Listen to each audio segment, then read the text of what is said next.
கல்வியே அழியாத செல்வம் என்பதின் பொருளை உணர்ந்து மாணவ செல்வங்கள் தடையின்றி கல்வி பயில தமிழ்நாடு அரசு பல முன்னெடுப்புகளை மேற்கொண்டு வருகிறது.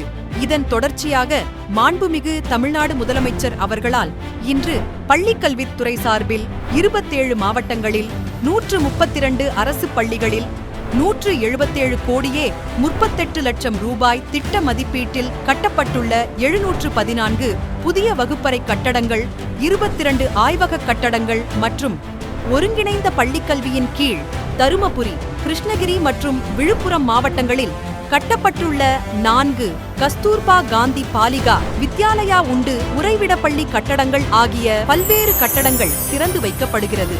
மேற்கண்ட கட்டடங்களை திறந்து வைத்த மாண்புமிகு தமிழ்நாடு முதலமைச்சர் அவர்களுக்கு நெஞ்சார்ந்த நன்றி.